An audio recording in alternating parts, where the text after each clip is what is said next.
नमस्कार, बहुत स्वागत है आप सभी का। आपके साथ मैं हूं नलिनी पांडे। जलालुद्दीन और छांगुर पर एटीएस के साथ साथ ईडी ने भी शिकंजा कसना शुरू कर दिया है।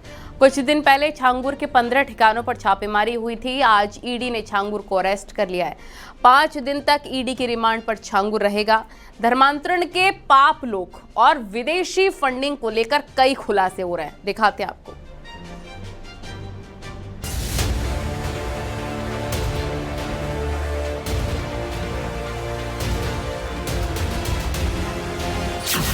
छांगुर की फंडिंग पर बड़ा खुलासा।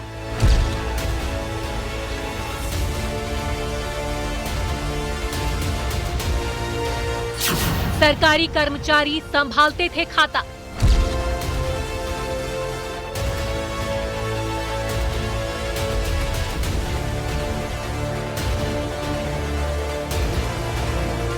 विदेश में कंपनी के नाम पर होता था खेल।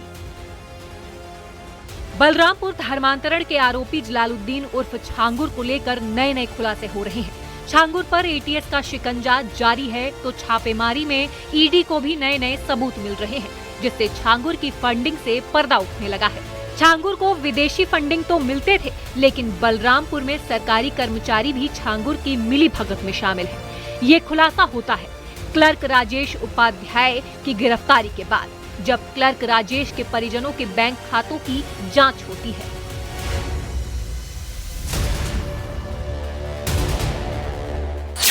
नसरीन के खातों से कई लोगों को रुपए भेजे। कई सरकारी अधिकारी के परिजनों को भेजे थे पैसे। बलरामपुर में तैनात थे सरकारी कर्मचारी। बैंक खातों में एक साल में लाखों रुपए भेजे गए। खास बात यह है कि छांगुर ने सीधे किसी अधिकारी के खाते में रकम नहीं भेजी थी। इस मामले में 12 संदिग्ध बैंक खातों की पहचान की गई। सभी बैंक खातों को जांच एजेंसियों ने फ्रीज कर दिया है।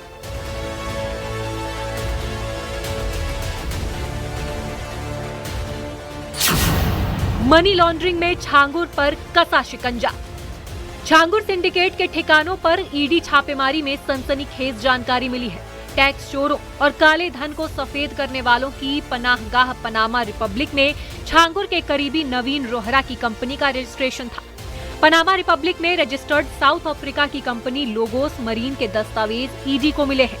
ये दस्तावेज नवीन रोहरा के पक्ष में जारी किए गए हैं।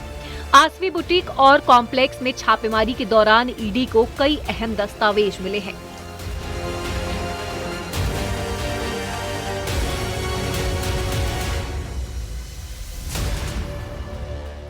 बात भी सामने आई है कि टैक्स चोरों की पहली पसंद पनामा रिपब्लिक में रजिस्टर्ड एक कंपनी की कागजात भी ईडी को मिले हैं।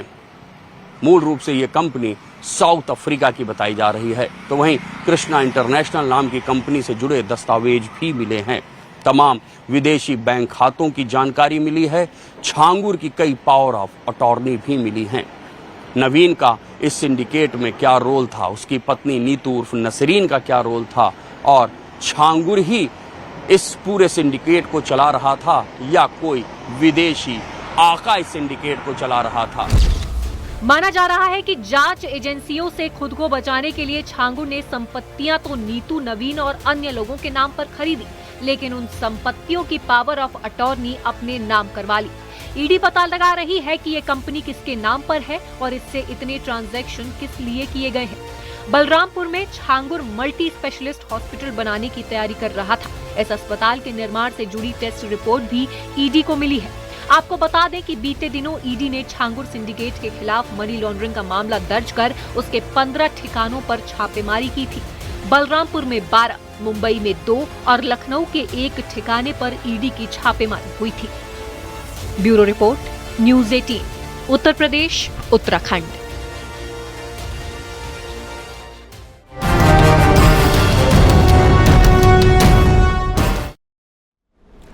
बागपत में कब्र से निकालकर शव का पोस्टमार्टम हुआ तो पता चला सानिया की मौत बीमारी से नहीं हुई थी, बल्कि उसका कत्ल किया गया था। अब इस मामले में जो गिरफ्तारियां हुई हैं वो परिवार के ही लोग हैं, जिन लोगों ने सानिया को बस इसलिए मौत की नींद सुला दी क्योंकि वो किसी और से प्यार करती थी। देखिए।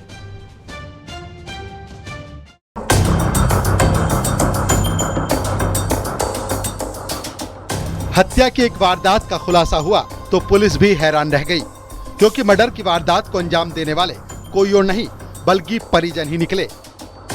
हैरान करने वाली ये घटना बागपत की थी, जिसका पर्दाफाश पुलिस ने किया। युवती किसी से प्रेम करती थी, उसका किसी को दिल देना परिजनों को रास नहीं आया। सानिया के परिजनों ने दिनांक 22 और 23 में सागर और सानिया इन दोनों के साथ मारपीट की और सानिया जो कि लड़की थी उसका गला घोट के उसकी हत्या कर दी और उसके शव को वहीं दफना दिया। हॉरर किलिंग की इस वारदात का खुलासा पुलिस ने कर दिया है। प्रेम प्रसंग से नाराज होकर युवती की गला दबाकर हत्या करने वाले 6 परिजनों को पुलिस ने गिरफ्तार कर लिया है।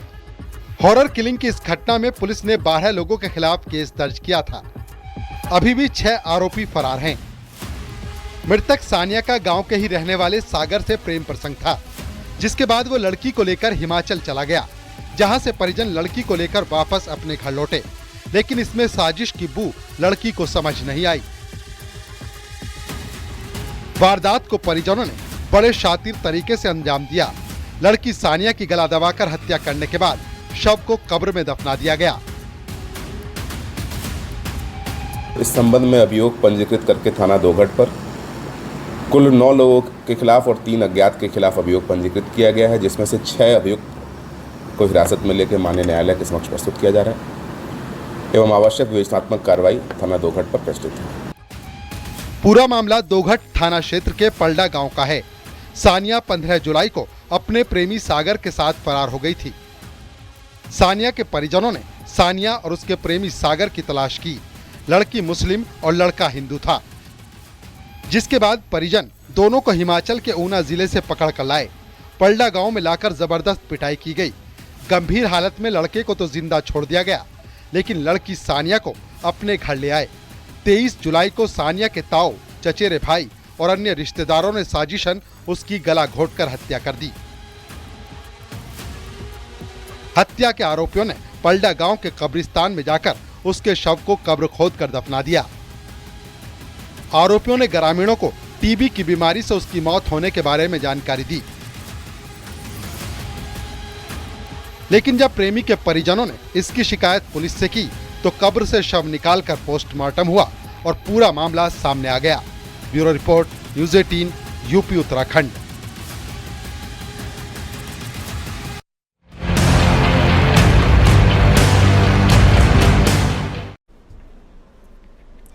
झांसी में एक शादीशुदा प्रेमी जोड़े ने सुसाइड कर लिया। दोनों एक दूसरे से बहुत मोहब्बत करते थे, गांव के ही थे, इसलिए परिवार को ये रिश्ता शुरू से ही मंजूर नहीं था। लेकिन अब दोनों इस दुनिया में हैं ही नहीं। देखिए रिपोर्ट।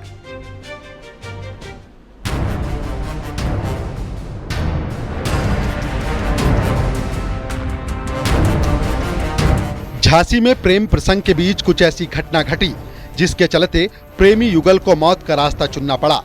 बचपन से चली आ रही बेपनाह मोहब्बत का उस वक्त दर्दनाक अंत हो गया जब प्रेमी प्रेमिका ने आत्मघाती कदम उठाते हुए अलग अलग जगह पर आत्महत्या कर ली।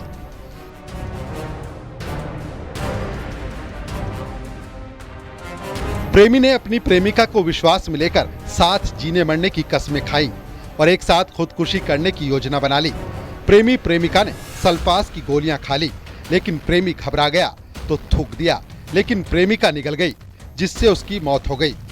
प्रेमिका की मौत के कुछ घंटे बाद ही पुलिस को सूचना मिली कि प्रेमी का शव झांसी ललितपुर रेलवे ट्रैक पर बसई के पास पड़ा हुआ है। सूचना मिलते ही युवक के परिजन मौके पर पहुंचे और उसकी शिनाख्त अपने बेटे के तौर पर की। मेरे को उसको कोई पता नहीं है, मेरे को कि प्रेम है कि कृष्णा है। मेरे घर के पीछे आया है, फोन पे इसने बात की है और मेरे बच्ची को भरमा के इसने जहर दिया है। घर वो बालों में पूरे जुर्म मिल गए। वहीं पुलिस अधिकारियों का कहना है कि अभी तक दोनों पक्षों की ओर से किसी ने भी कोई तहरीर नहीं दी है। तहरीर मिलते ही मामले में मुकदमा दर्ज करने के बाद जांच कर कार्रवाई की जाएगी। झांसी के बबीना थाना क्षेत्र के एक गांव की रहने वाली युवती की शादी करीब 2 साल पहले पास के गांव में हुई थी। शादी के बाद एक बेटी हुई जो 8 महीने की है। सावन के महीने में करीब 10 दिन पहले ही युवती अपने मायके आई थी। यहाँ उसकी मुलाकात अपने बचपन के प्रेमी से हुई, जिसकी भनक प्रेमी की पत्नी को लगी तो उसने प्रेमिका के घर पहुंचकर हंगामा किया। प्रेमिका को पति से दूर रहने की हिदायत भी दी।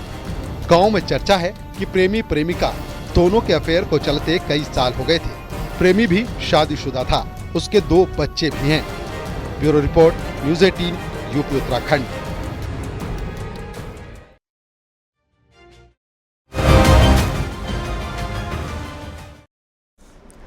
पश्चिमी यूपी में इस वक्त रहस्यमय ड्रोन को लेकर लोगों में काफी डर का माहौल है। रामपुर से उड़े ड्रोन की अफवाह ग्रेटर नोएडा तक पहुंच चुकी है और इसके साथ ही गाजियाबाद, सहारनपुर, संभल, पीलीभीत, ये देखिए तस्वीरें, अमरोहा, कई ऐसे जिले हैं जहां पर रात के अंधेरे में संदिग्ध ड्रोन देखने का दावा किया जा रहा है।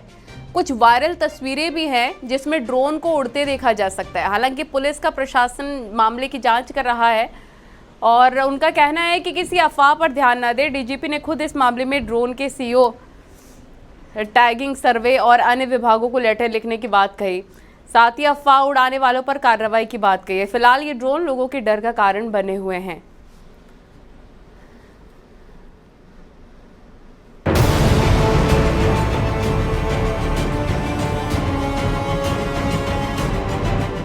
पश्चिम यूपी के हापुड़, अमरोहा, संभल, रामपुर, बदायूं, बरेली, मुरादाबाद जैसे जिलों में रात के अंधेरे में दिख रहे रहस्यमयी ड्रोन लोगों में डर और बेचैनी का कारण बन गए हैं।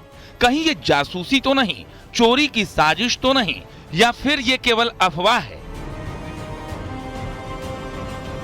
आज ही मैं एक इसका जो एजेंसी कंसर्न है उनको लेटर भी लिख रहा हूं। कुछ जियो सर्वे की कार्रवाई हो रही है जो कि गवर्नमेंट ऑफ इंडिया की कुछ एजेंसीज करा रही हैं, तो उनको भी हम लेटर लिख रहे हैं कि इस चीज को आप करने से पहले आप अवगत करा दें, जिससे कि लोगों को पहले से अवगत कराया जा सके। That is number 1 part of it. Second is because of जो सर्टन व्यूइंग्स, कुछ र्यूमर मॉन्गरिंग भी ज्यादा हो रही है, तो उस र्यूमर मॉन्गरिंग में जो डिफरेंट एलिमेंट्स हैं उनको भी आइडेंटिफाई करके उनके खिलाफ भी कार्रवाई की जा रही है। रामपुर से शुरू हुई ड्रोन की दहशत अब ग्रेटर नोएडा तक पहुंच चुकी है। बादलपुर कोतवाली क्षेत्र में रविवार रात 1 बजे संदिग्ध ड्रोन देखा गया, जिसका लोगों ने वीडियो बनाकर वायरल कर दिया। इससे पहले रीलखा गांव में शनिवार को 4 ड्रोन दिखाई दिए थे। लोगों में दहशत है। कुछ लोगों का कहना है कि आपराधिक घटनाओं को अंजाम देने के लिए ड्रोन से रेकी की जा रही है। गांव से कुछ ही दूरी पर एयरफोर्स स्टेशन है। फिलहाल पुलिस मामले की जांच कर रही है। ये तस्वीर गाजियाबाद के मुरादनगर के रेवड़ा रेवड़ी गांव की है, जहां आसमान में उड़ता ये ड्रोन अब पूरे गांव के लिए चिंता का कारण बन गया है। वायरल वीडियो में ये ड्रोन गांव की सीमा के पास उड़ता हुआ देखा गया, जिससे रेकी की आशंका जताई जा रही है। लोगों को आशंका है कि कहीं ये किसी बड़ी साजिश की तैयारी तो नहीं। ड्रोन किसने उड़ाया, कहां से आया और इसका मकसद क्या था, इन तमाम सवालों का जवाब फिलहाल किसी के पास नहीं है। पीलीभीत के ग्रामीण इलाकों में इन दिनों ड्रोन वाले चोर का खौफ लगातार बढ़ रहा है। कई गांवों में ड्रोन की दहशत ऐसे फैल गई है कि लोग रात रात भर जागकर गांव की पहरेदारी कर रहे हैं। गजरौला, सुनगढ़ी, कोतवाली, बीसलपुर, पूरनपुर सभी इलाकों में इस ड्रोन ने डर पैदा कर रखा है। हालांकि प्रशासन ने यहां लोगों को अफवाह से दूर रहने की अपील की है। जनपद पीलीभीत में सभी नागरिकों से अनुरोध है कि यदि ड्रोन से संबंधित कोई अफवाह या कोई जानकारी, सूचना किसी के द्वारा दी जा रही है तो उसको तत्काल अपने संबंधित थाने या 112 पर कॉल करके पुलिस को सूचित करें। किसी भी प्रकार से कानून व्यवस्था को अपने हाथ में न ले, किसी के बहकावे में आके कोई गलत कदम न उठाए।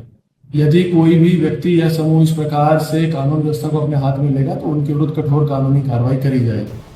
सहारनपुर के बेहट और मिर्जापुर क्षेत्र के कई गांवों में बीते कुछ दिनों से रात के समय चोरी की आशंका को लेकर ग्रामीण लाठी डंडे लेकर पहरेदारी करते नजर आ रहे हैं। असल में यहां भी ड्रोन वाले चोर की अफवाह से दहशत फैली हुई है। पुलिस ने लोगों से अफवाह से बचने की अपील की है। इसमें संबंधित थाना प्रभारियों द्वारा संबंधित गांव में जाकर लोगों को समझाया गया है एवं बताया गया है कि सभी गांवों में रात्रि में पुलिस की गश्त प्रभावी है। पुलिस द्वारा लगातार चेकिंग की जा रही है। इस तरह की कोई भी अफवाह पर ध्यान ना दें। संभल, मुरादाबाद, रामपुर और अमरोहा में ड्रोन उड़ने की अफवाहों पर मुरादाबाद के डीआईजी ने कहा है कि पुलिस की जांच में कहीं भी ड्रोन उड़ता नहीं मिला है। अमरोहा रामपुर रोड पर संभल में मिली ड्रोन खिलौना ड्रोन थे, जिनमें कोई कैमरा नहीं है। डीआईजी ने कहा कि कहीं कोई ड्रोन नहीं है, लोग अफवाहों पर ध्यान न दें, अफवाह फैलाने वालों के खिलाफ कड़ी कार्रवाई होगी। अब तक पुलिस के जांच में अब तक कहीं भी कोई चीज़ ऐसे नहीं मिला है, इससे ड्रोन रात में उड़ती है, उससे कोई ऐसे एविडेंस कहीं नहीं मिला है। अब इसके लेके मैं पूरी जनता का मैं बताना चाहता हूँ, कोई भी रूमर्स और कोई भी अफवाह का बिना वेरिफिकेशन से आप लोग फैलाना मत। दरअसल कई जगहों पर रात के अंधेरे में ड्रोन उड़ने की खबर आ रही है। अफवाह ये फैलाई जा रही है कि चोर ड्रोन से पहले गांव की रेकी करते हैं, फिर चोरी की वारदात को अंजाम देंगे। हालांकि ऐसी घटना कहीं सामने नहीं आई, लेकिन अफवाह के कारण पूरा पश्चिम यूपी इस वक्त ड्रोन वाले चोर की दहशत में है। Bureau report, news 18।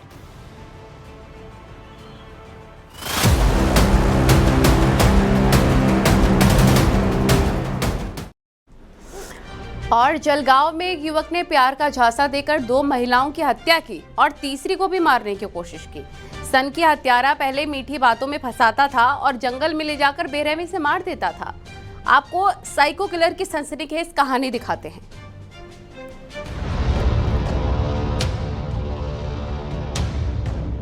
महाराष्ट्र के जलगांव से साइको किलर की एक ऐसी घटना सामने आई है जिसने हर किसी को चौंका दिया।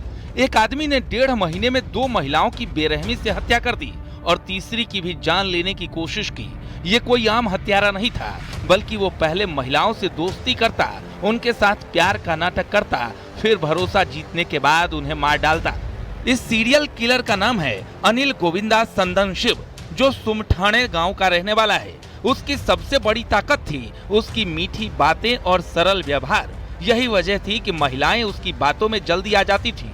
वो उनके साथ पहले प्रेम प्रसंग रचाता, फिर शारीरिक संबंध बनाता और आखिर में उनकी हत्या करके शव को जंगल में फेंक देता था। इस पूरे मामले में एक महिला बेजयंता बाई भोई का जिक्र सबसे पहले आता है।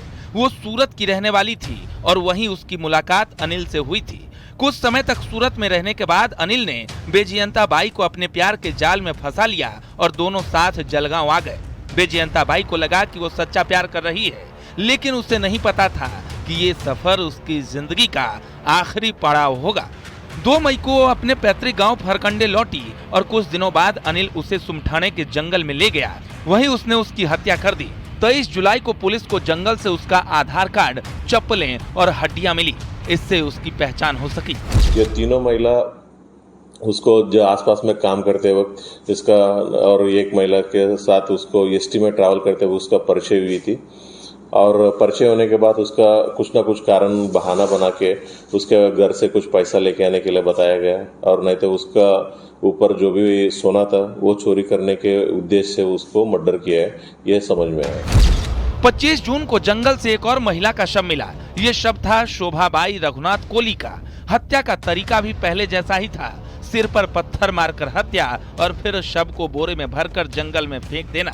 इस केस में पुलिस ने जब तकनीकी जांच की तो अनिल संदनशिव तक पहुंच गई और उसे गिरफ्तार कर लिया। तीसरी महिला थी शहनाज, जिसे अनिल ने पहले की तरह प्यार और भरोसे में लेकर जंगल बुलाया। वहां भी उसने सिर पर पत्थर मारकर जान लेने की कोशिश की, लेकिन शहनाज ने जोर से चीख मारी। उसकी आवाज सुनकर आसपास के लोग मौके पर पहुंच गए, जिससे अनिल वहां से भाग गया और शहनाज की जान बच गई। फिलहाल आरोपी पुलिस गिरफ्त में है। Bureau report, news 18।